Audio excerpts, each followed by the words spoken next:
이것은 앞으로 우리 교회가 예수 제자를 양성하는 학교를 운영할 때 핵심적인 강의의 내용이 될 것입니다. 여러분들이 잘 듣고 오늘 은혜를 받으시기를 바랍니다. 오늘은 좀 낯선 주제입니다. 복음 전파, 선교와 문화에 대해서 말씀을 나눕니다. 은혜 받으시기를 바랍니다. 선교와 문화 적응 훈련을 하라. 그러니까 우리가 복음을 전파할 때 문화를 뛰어넘고 문화를 적응할 수 있는 훈련을 하지 않으면 안 된다. 그 말씀을 여러분과 나누고 싶은 것입니다. 오늘 디모데후서 2장 15절 말씀을 현대인의 성경으로 함께 읽어보겠습니다. 그대는 진리의 말씀을 올바르게 가르쳐 부끄러울 것이 없는 일꾼으로서 하나님에게 인정받는 사람이 되도록 최선을 다하시오. 아멘.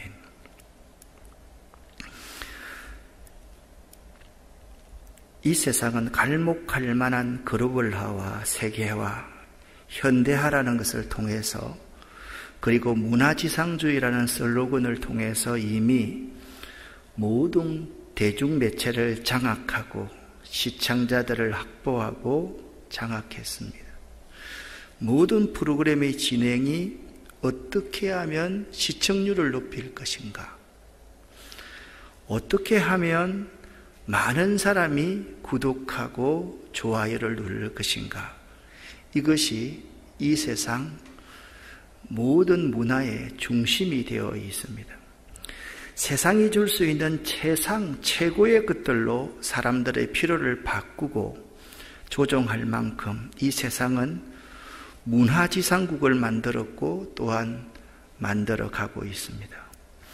지금 기독교는 위기입니다. 기독교 내부에 진리의 말씀의 올바른 해석이 부족하고 그리고 실질적인 말씀 실력과 실질적인 영적인 능력을 갖춘 그리스도인들이 많이 부족합니다. 목회자들이, 지도자들이 가르치면서 감성에 의지하는 그러한 신앙인들로 많이 키워놓았지, 이 세상이라는 거대한 문화 속에서 실력 있는 영적 그리스도인으로서 그들을 성장시키고 성숙시키지 못했던 것입니다. 그리고 세상을 향해 나아갈 그리스도인들의 영적인 실력도 매우 부족합니다. 교회 안에서만 대단한 우물 안에 개구리들처럼 그렇게 내가 잘났다, 내가 최고다 라고 생각하고 있습니다. 그렇기 때문에 지금 기독교의 현실은 영적인 사람은 교회, 세상적 실력을 가진 사람들은 세상과 직장이라는 이 두 갈래로 나누어져 있습니다. 세상의 실력을 가진 사람 가운데서 신앙의 실력이 있는 사람이 많이 있어야 되는데 이런 사람이 없다라는 것입니다. 신앙적인 믿음만 있지 이 믿음을 세상적인 실력에 접목시키지 못해서 또 쭈삣쭈삣하고 자기의 실력을 제대로 발휘하지 못하는 사람들도 많이 있다라는 것입니다. 세상을 복음과 문화로 침투하고 변혁하려는 시도를 하기는커녕, 그러니까 세상을 변화시키려고 시도하기는커녕 오히려 기독교와 교회 문화를 세상 영상의 문화로 도배질해 버렸습니다. 그러니까 교회 안에 세상 문화가 판치고 있는 것입니다. 요즘 열린 예배가 유행입니다. 짧은 설교, 삶을 나누는 양육과 친교, 열린 모임, 그리고 영상과 선극 공연 뒤에 나오는 설교자. 저는 이것을 부정적으로 보거나 폄하하려는 것이 아닙니다. 혹시나 이 속에 본말이 전도된 현상이 나타나고 있지 않는가? 예배 가운데 하나님의 임재가 있어야 되고, 예배 가운데 우리의 헌신과 예수 그리스도의 보혈이 있어야 되고, 예배 가운데 진정한 영적 실력을 기를 수 있는 말씀의 선포가 있어야만 되는데, 이런 것들은 없고 그저 모인 사람들이 재미있게, 그리고 다음 주도 또 나올 수 있게 세상에 미디어들이 하는 방법과 똑같은 기획을 해서 이 열린 예배를 유행시키고 있는 그러한 모습을 볼 수가 있습니다. 제가 너무 부정적으로 보는 겁니까? 저는 사실 이것이 문제가 많이 있을 수 있다라고 생각을 합니다. 세상을 이끌어야 할 교회가 세상의 문화의 모방 장소가 되어 버렸습니다. 교회 안에요, 세상의 마케팅, 경쟁과 경제 방식이 깊이 뿌리 박혀서 교회를 주도하고 있습니다. 어떻게 하든 사람만 많이 모으면 되는 거예요. 어떻게 하든 교회가 성장하면 되는 거예요. 여러분, 복음은요, 수단과 방법을 가리지 않고 사람을 모으는 것이 아닙니다. 복음은요, 한 인격의 전인적인 변화를 지향하는 것이 복음입니다. 저는 일반 은총의 영역을 싸구려 부정적인 시각으로 보자는 것이 아닙니다. 성경적인 분별력으로 보자는 것입니다. 주님이 기뻐하시는 문화, 그리고 성경적인 문화를 만들어가는 것이 너무나도 필요하다라는 것입니다. 그런데 교회는 그런 문제에 투자할 실력도 없고, 그런 문제에 관심을 가져야 될 지도자도 없습니다. 그렇기 때문에 우리가 우물 안의 개구리처럼 이 세상의 거대한 문화에 속절없이 교회를 내어놓고 있는 그러한 상황임을 알아야만 합니다. 코로나 상황이 아마 이런 상황을 더 부채질하지 않을까라는 생각을 해봅니다. 온라인 대면 예배 정말 참 좋습니다. 그러나 정말 진심으로 예배를 드리는 사람이 과연 많이 있을까? 여기서 예배를 드리는 것보다 거기서 예배 드리는 게 정말 은혜롭게 예배를 드리고 있는 것일까? 여기에 참 회의가 참 많이 생깁니다. 그렇다고 하면 문화라는 것이 도대체 무엇입니까? 이 문화를 알려고 하면요, 자연 상태라는 것을 알아야 됩니다. 그러니까 문화라는 것은 자연 상태에서 벗어나서 삶을 풍요롭고 편리하고 아름답게 만들어 가고자 하는 사회 구성원의 노력, 그 노력 가운데 사회 구성원에 의해서 습득되고 공유되고 전달되는 행동 양식을 문화라고 이야기를 합니다. 즉, 한 사회의 개인이나 인간 집단이 자연을 변화시켜 온 물질적, 정신적 가정의 산물을 그럼 문화라고 그렇게 이야기한다라는 거죠.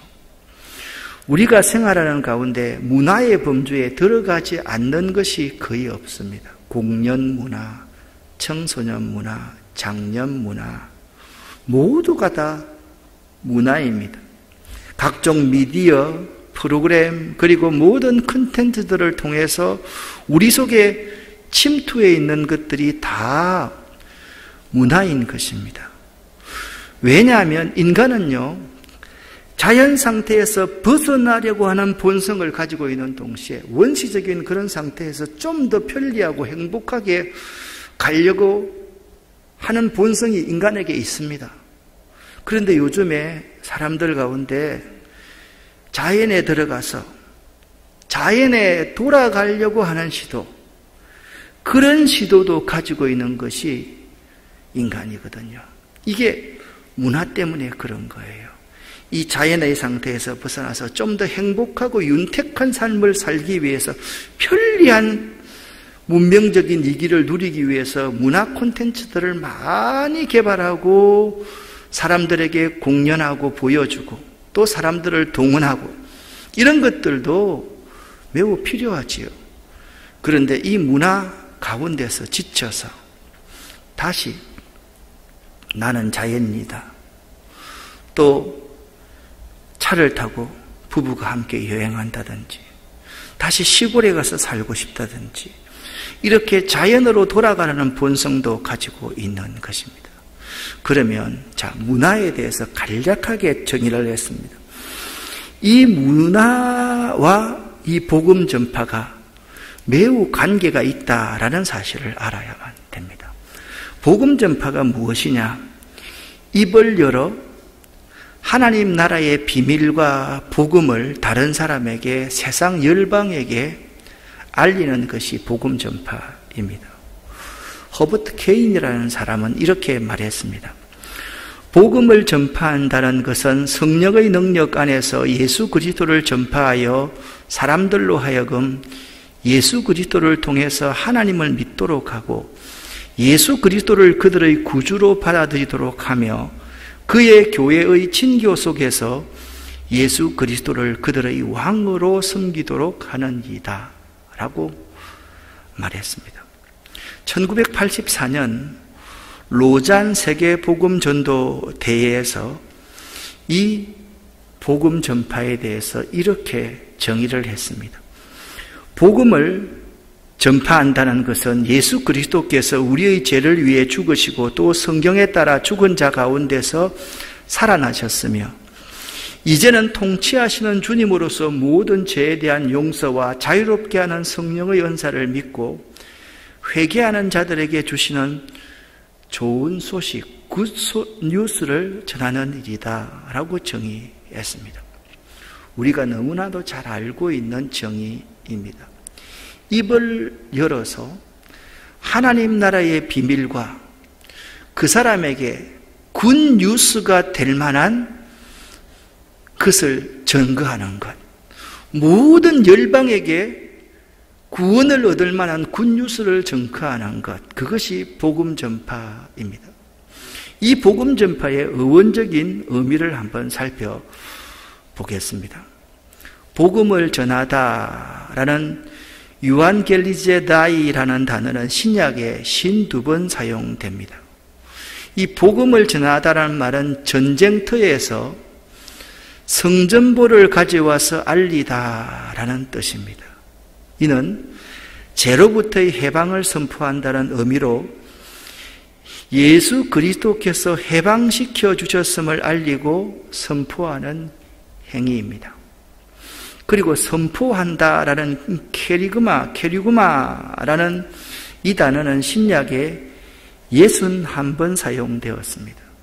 이는 왕으로부터 그에게 주어진 메시지를 전하는 선포자에 대한 것입니다.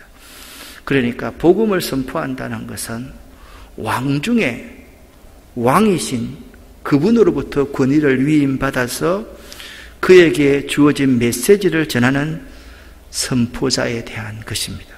그리고 유앙겔리온, 복음은 신약에서만 72번 사용되고 있습니다. 인종 문화를 초월한 온 인류를 위한 복음, 이는 공동체적이면서 극히 개인적인 것으로서 적용되어야만 합니다. 이 복음을 그리스도께서 구체화시키셨고 그의 안에서만 신비한 진리를 보게 됩니다. 그리고 그리스도께서 부활하심으로 이 복음을 완성하셨습니다. 이는 하나님과 죄인된 인간과의 화해의 복음입니다. 예수 그리스도는 이 땅의 주인이며 동시에 나 개인의 주인이시고 이 세상을 통치하십니다. 이것이 복음의 내용입니다. 이 복음 전파에 대해서 선교학 박사로 유명한 피터 와그너 박사가 이렇게 정의했습니다. 저는 피터 와그너 박사의 복음에 대한 모든 선교적인 정의를 다 긍정하는 건 아닙니다. 그런데 그분의 이 세 가지 단어는 우리가 눈여겨볼 만하다라는 생각이 들어서 여러분에게 제시합니다. 이 복음에 대한 정의는요, 제일 먼저 존재, 현존입니다. 복음은 현존입니다. 현재에 살아있고 존재하는 것이라는 뜻입니다. 예수는 세상에 계시면서 그의 삶으로 복음을 보여주셨습니다. 이게 presence, 현존입니다. 그 다음에 복음은 선포되어져야만 합니다. 복음은요, 함께 살아가는 것인 동시에 입을 열어서 천국의 비밀을 담대히 선포하여서 알려야만 하는 것이 복음입니다. 그리고 복음은 persuasion, 설득입니다. 복음은 여러 가지 방법과 수단을 통해서 설득하고 확신시켜야 됩니다. 이 세 번째 문제 가운데서 문화가 굉장히 많이 적용이 될 수가 있습니다. 복음을 여러 가지 방법과 수단을 통해서 설득하고 확신시키기 위해서 어떻게 하면 문화 가운데 100%의 문화 가운데 한 70% 정도는 들어가지 않겠나라는 생각을 합니다. 그러니까 삶을 통해 복음을 알리려는 노력, 그에 따른 방법과 설득을 위해서 문화가 필요하다라는 것입니다. 그렇다고 하면 이 복음 전파와 문화에 대해서 여러분과 함께 한번 생각을 해보기를 원합니다. 기독교와 문화는 매우 밀접한 관계에 있습니다. 기독교는요, 문화와 공존할 수밖에 없습니다.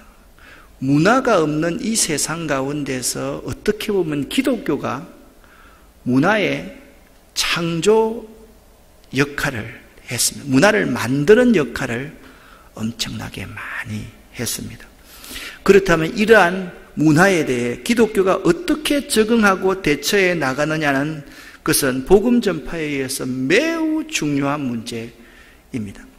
예를 들면 기독교가 문화와 굉장히 밀접한 관계에 있다라는 것은 남성 위주의 사회에서 여성은 하나의 아이를 낳는 수단, 아이를 키우는 수단, 또 생산을 위한 수단에 불과했습니다. 그런데 기독교는 이 잘못된 문화를 완전히 바꾸어 놓았습니다.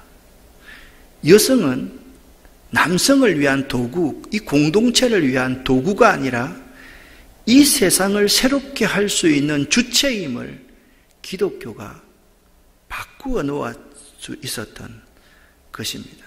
그래서 이 문화에 대해서 어떻게 적응하고 대처해 나가느냐는 것은 복음 전파의 매우 중요한 문제입니다. 그러기에 우리 인간들은 문화와 공존할 수밖에 없습니다. 문화와 떨어질래야 떨어질 수가 없습니다. 인간은 문화 없이는 살 수 없는 존재입니다.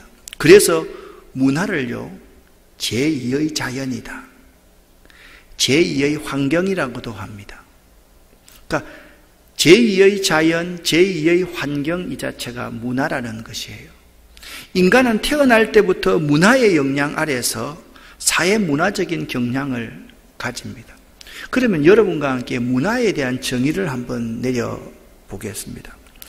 이 문화라는 것은 라틴어에서 왔는데요, 양성하다, 갈무리하다, 보호하다라는 뜻을 가지고 있습니다. 그래서 에덴 동산에서는 주로 자연을 경작한다는 의미로 agriculture라는 말을 사용했습니다.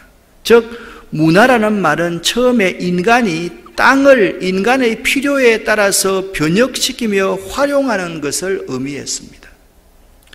문화란 민족 생활 공동체가 창출해내고 생성해내어서 정립한 생활 양식들, 그러니까 문화는 생활 양식들입니다. 그리고 그들이 성취한 성취물들, 그리고 그들이 성취한 성취물들이 다른 사람에게 작품처럼 위대하게 보여지게 되는 것이 문화입니다. 그래서 세계의 강대국은 자기의 문화를 다른 사람에게 강요하기 시작했고 상대의 문화들을 멸절시키기 시작했습니다. 문화는요, 그 속에 을이 있어서 정신이 있어서 이 문화가 그들 인간의 정신을 지배하기 때문입니다. 그래서 복음을 전파하려면 반드시 딱 맞닥뜨리는 것이 뭐냐? 반기독교적인 문화와 접하게 됩니다. 그러니까 복음을 전파하려고 하면 이 문화가 있는데 이 문화가 우리의 복음을 흡수해 주는 것이 아니라 그 나라의 문화, 그 공동체의 문화, 그들이 성취해서 작품처럼 위대하다고 생각하는 이 문화는 종교의 영역까지 다 포함하고 있기 때문에 반드시 반기독교적으로 기독교와 서로 상충할 수밖에 없는 것이 반기독교적인 문화라는 겁니다. 우리가 잘 알고 있는 사도 바울,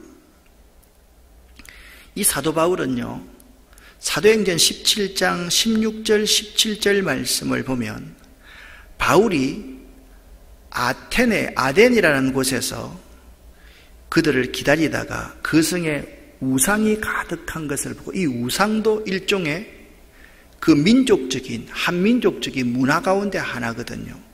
그 성에 우상이 가득한 것을 보고 마음에 격분했습니다.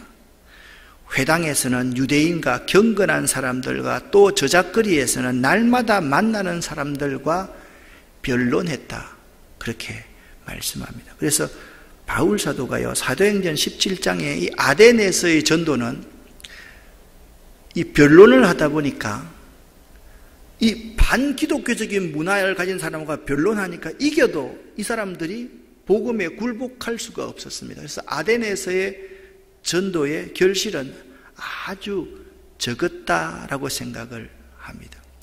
이러한 반기독교적인 문화를 반영하고 고려하여서 참된 기독교 문화를 형성해 나가는 것이 복음 전파자의 책임이요, 모든 그리스도인들의 공통적인 과제입니다. 다시 한번 말씀을 드립니다.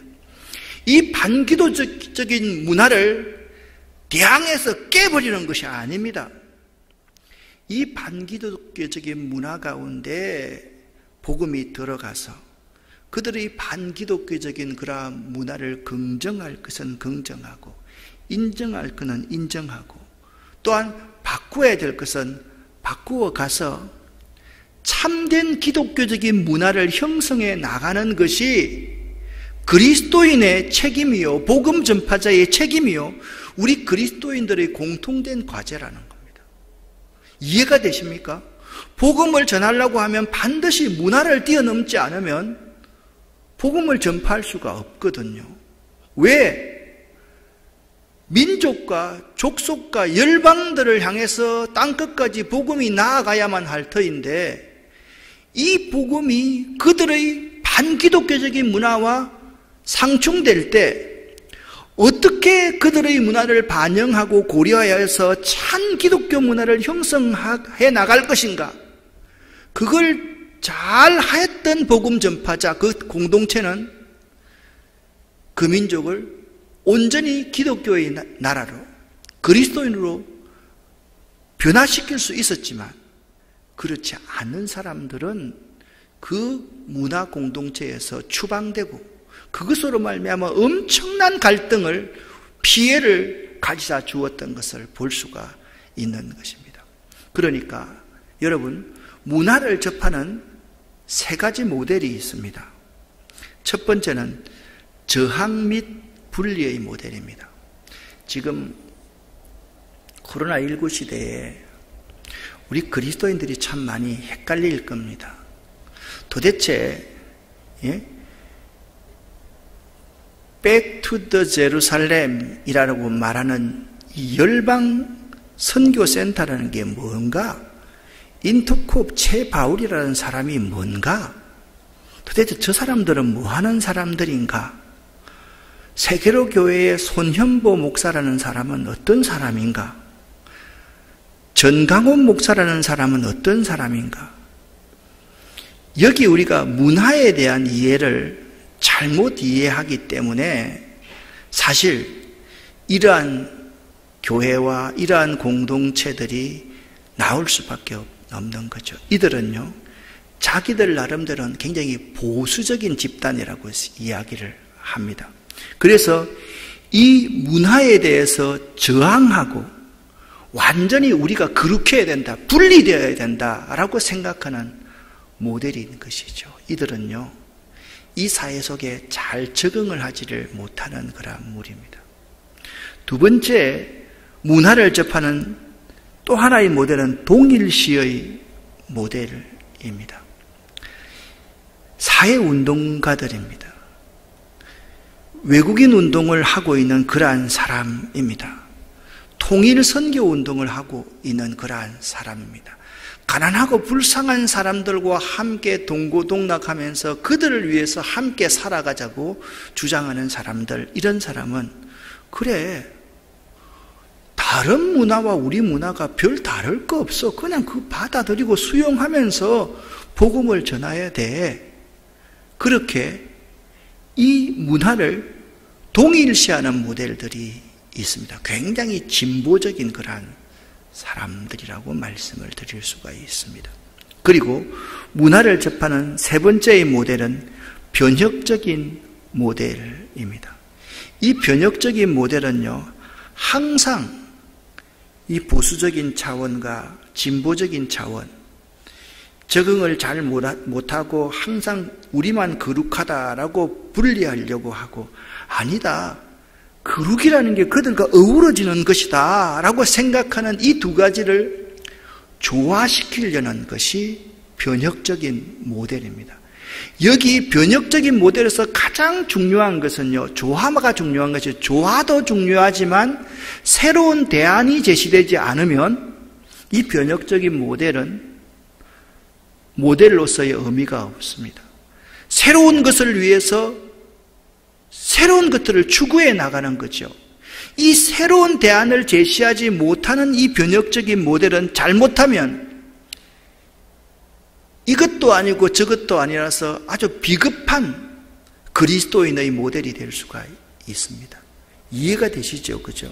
그러니까 이 세 가지 가운데 어느 것 한 가지만 옳다라는 것이 아니라 어떤 집단에 속해서 내가 어떤 생각을 갖고 있느냐, 서로가 다른 거예요. 일단 다른 것을 우리가 틀렸다라고 말하지 말고 인정해 줄 수 있는 넓은 아량이 필요합니다. 그런데 1번 모델과 2번 모델은요, 잘못하면 한쪽으로 너무 가기 때문에 기독교 전체 공동체를 이 사회 문화와 서로 적대적으로 그냥 해서 까마귀 노는 곳에 백로야 가지 말라는 식으로 만들 수 있는 모델이라는 거죠. 그게 굉장히 위험한 거죠. 우리 대한예수교 장로회 통합측이 가지고 있는, 장로교가 가지고 있는 이러한 모델이 사실 변혁적인 모델에 가깝습니다. 근데 때로는 우리들도 굉장히 이 사회에 있는 사람들에게 비겁하게 보일 수가 있어요. 행동으로 저항을 해야 될 때 이 사람들은 슬슬그머니 뒤로 빠져버리는 거죠.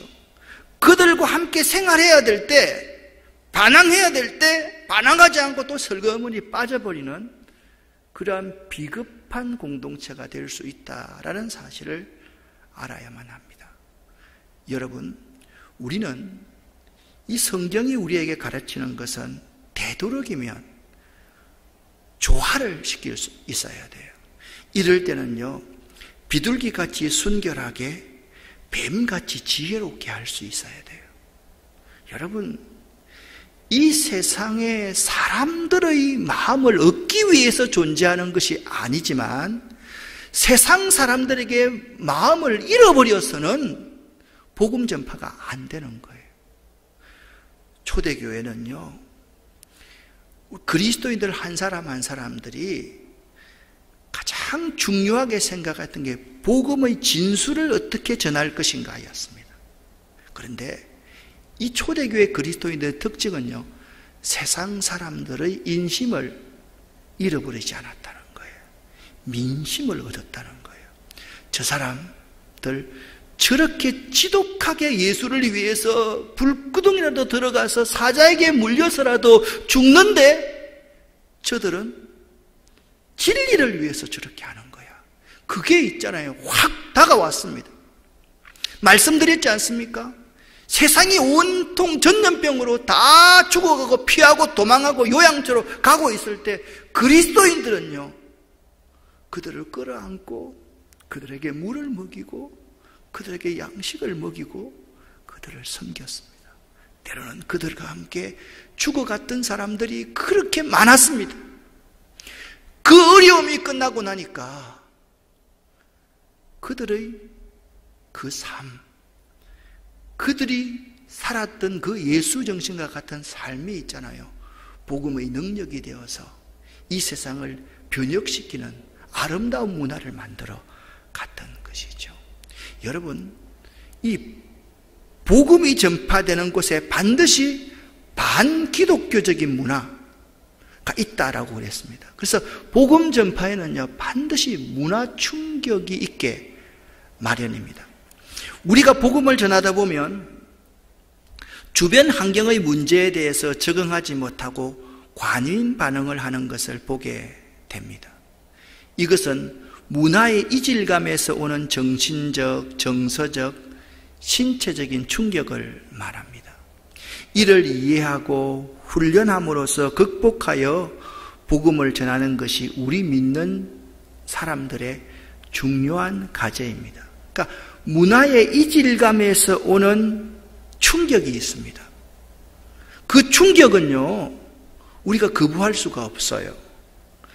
먼저 이해해야 됩니다. 그것을 이해해야 됩니다. 이해하는 것은 그들화되는 것은 결코 아닙니다. 그리고 훈련해야 됩니다.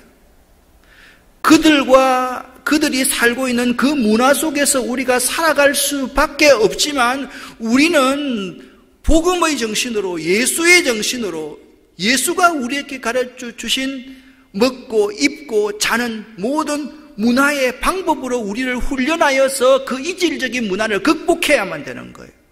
그래서 그들을 변화시켜야 되는 거죠.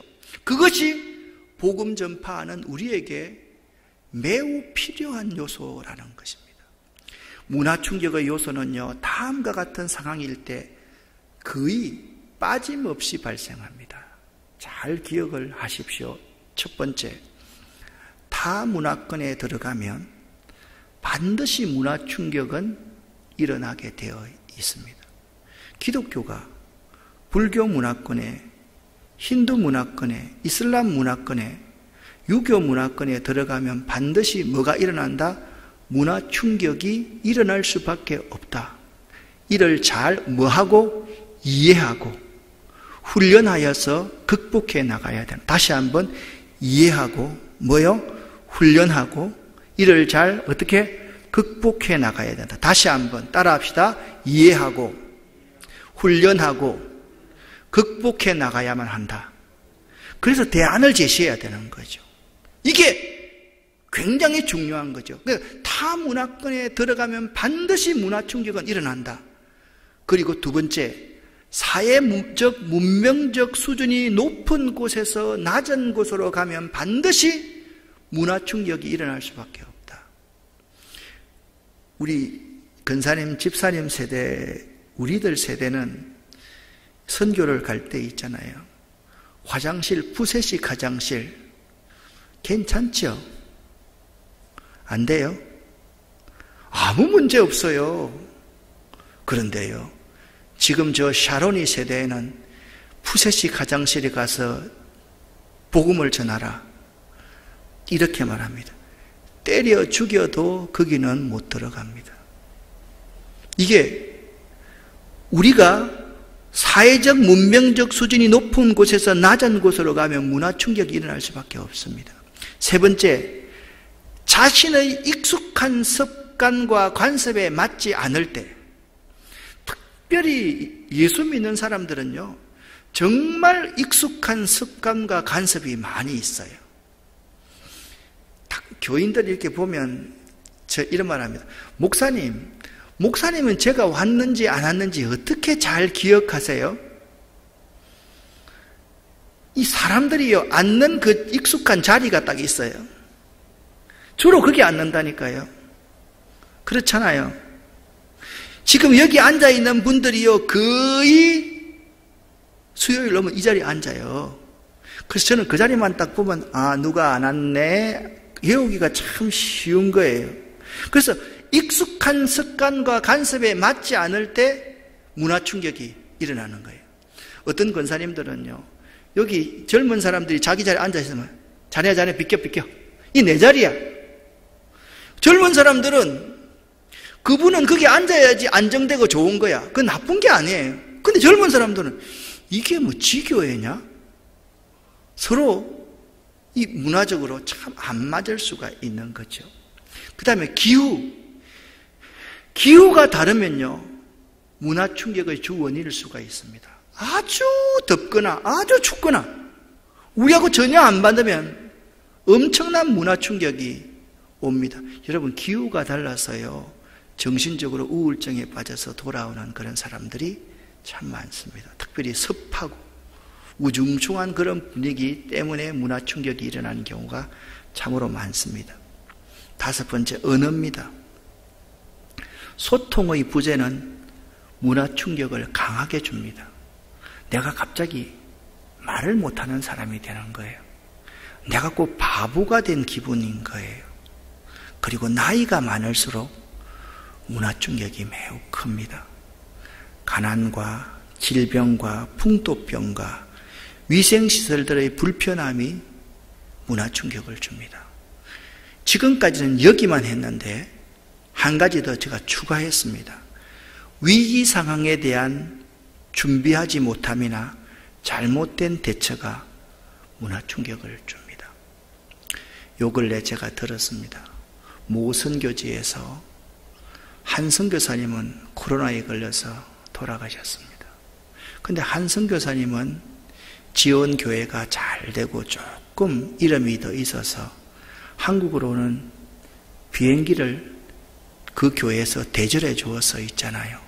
한국으로 돌아와서 살아간 거예요. 이럴 때 누구는 잘 됐고 누구는 못 된 것이 아니라 그 남편을 먼저 보낸 그 사모님은 엄청난 충격에 빠져 있을 거예요. 생각해 보세요.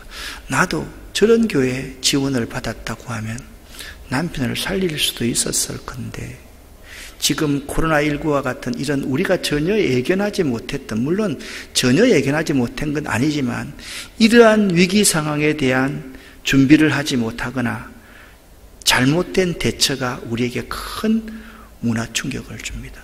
우리는요, 복음 전파를 위해서 그리스도인들은 문화 충격에 대한 철저한 대비 훈련이 필요합니다. 그래서 상황을 만들어 놓고, 어떻게 우리가 여기 8가지 상황들을 만들어 놓고 문화 충격에 대한 철저한 대비 훈련이 필요하다라는 거죠. 그러니까 문화 충격을 극복해야지 복음 전파가 가능하다라는 거죠. 그래서 문화 충격을 어떻게 극복할 것인가? 첫 번째, 현지 적응 훈련입니다. 파송기관과 파송단체, 그리고 선배들과 현지 도우미들과 함께 바로 현지 적응 훈련을 해야 됩니다. 다른 문화에 대해서. 두 번째는요, 능력의 주님을 의지하는 믿음을 키워야 됩니다. 그 믿음은요, 가기 전부터 키워지지만은 그곳에 가서요, 철저한 말씀, 기도, 말씀 양육, 그리고 성장과 자기 부인에 대한 훈련을 저 파송기관과 단체, 그 지역에 있는 선배들은요, 시켜야 돼요. 일단 가면요, 예배가 안 되고, 가면 말씀 훈련이 안 되고, 양육 훈련이 안 되는 거예요. 그러니까 문화 충격을 믿음으로 이겨낼 수가 없는 거죠. 그래서 우울증이 걸려서 돌아오는 분들이 참 많습니다. 문화 충격을 당연한 것으로 받아들여야지 특별한 것으로 생각하면 안 됩니다. 다른 문화에 가면 반드시 뭐가 온다? 문화 충격이 온다. 그걸 인식하라는 거예요. 그리고 무엇보다 중요한 것은 상대의 문화를 존중하고 장점을 찾아서 적극적으로 연구해야 돼요. 일단 그들을 뭐 합니까? 이해해야만 됩니다. 그리고 그들의 문화를 극복하기 위해서 훈련해야 됩니다. 그리고 새로운 대안을 찾아 나가야만 합니다. 나보다 연약한 자도 극복했음을 아십시오. 다른 문화권 사람과 그리스도의 사랑으로서 교제하도록 힘쓰시고 새 문화에 적응하도록 힘써야 됩니다. 선후배 동료들과 교제를 긴밀히 하고 가족들과 함께 힘을 모으도록 힘써야만 됩니다. 가장 안 좋은 것은요, 가족들이 안 따라가는 거예요. 가족들이 안 갈라 그러는데 혼자만 가는 거예요. 그런 사람들은요, 굉장히 어려울 수가 있습니다. 복음을 전하는 것은 어렵고 힘든 일임을 여러분 자신보다 우리 주님께서 더욱더 잘 알고 계십니다. 능력의 주님을 의지하십시오. 그래서 문화 충격을 극복하십시오. 그리하면 하나님이 반드시 일하실 것입니다. 여기까지만 하면 틀렸습니다. 그러나 꼭 기억하십시오. 훈련하고 교육받아 적응하는 마음을 갖지 않으면 능력의 주님도 소용없다는 것을 알아야만 합니다. 무슨 말인지 알겠죠? 능력의 주님을 의지하는 만큼 우리가 훈련하고 교육받아서 적응하는 마음 상태를 갖지 않으면 그 누구도 이겨낼 수가 없다라는 것입니다. 우리가 의지하는 예수 그리스도, 그 예수님은요, 태어나시면서부터 문화 적응 훈련을 철저하게 받으셨던 분이십니다. 사랑하는 여러분, 또 여러분에게 도전합니다. 중요한 줄도 모르고 있었다면 지금부터 여러분 선교하고 싶고 전도하고 싶습니까? 문화에 대해서 연구하십시오. 내가 전해야 될 그 대상이 어떤 문화를 가지고 있는가? 그 문화를 뛰어넘기 위해서 내가 어떻게 훈련받아야 될 것인가? 그것을 훈련하고 시작해야 됩니다. 특별히 사역자들이 사역을 시작하면서 이거 전혀 하지 않고 사역을 시작하면 그런 엄청난 충격에 빠집니다. 그리고 조그마한 신학교 나와가지고 자꾸 교회가 필요하니까 와서 도와달라, 자기가 도와준다고 가는 사람들은 그런 것 때문에 엄청난 상처를 받고 주님에 대한 불신까지 하게 되는 경우가 많습니다. 사랑하는 여러분, 중요한 줄 알면서도 실행하지 않는다면 여러분은 순종하는 그리스도인들이 아닙니다. 그리스도와 문화, 이 문화가 무엇인가?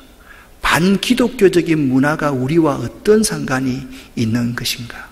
이 반기독교적인 문화를 적대적으로 생각할 것이 아니라 반기독교적인 문화를 우리가 그냥 무분별하게 수용할 것이 아니라 어떻게 하면 그들을 이해하고 그들 속에 들어가서 교육받고 훈련되어서 새로운 대안을 제시하면서 복음을 전파할 수 있을 것인가? 이것은 복음을 전하는 우리들과 우리 교회에 참으로 중요한 문제다. 이 점을 꼭 기억할 수 있기를 예수 이름으로 간절히 축원합니다. 기도하겠습니다. 살아계신 하나님 아버지여, 복음 전파와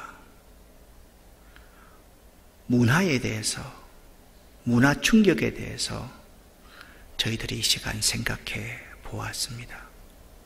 하나님, 우리가 몰랐다면 지금부터 훈련할 수 있도록 도와주시고 이제부터 순종하여서 하나하나 차분하게 차근차근 배워나갈 수 있는, 그래서 새로운 대안을 제시할 수 있는, 그래서 진정으로 타 문화에 있는 사람들, 그들을 포용하면서 그들에게 예수 그리스도, 살아계신 예수 그리스도, 부활한 예수 그리스도, 십자가에서의 예수 그리스도, 다시 오실 예수 그리스도를 증거할 수 있는 저희들 될 수 있도록 도와주시옵소서. 예수 그리스도 이름으로 축복하옵고 간절히 기도 올립니다. 아멘.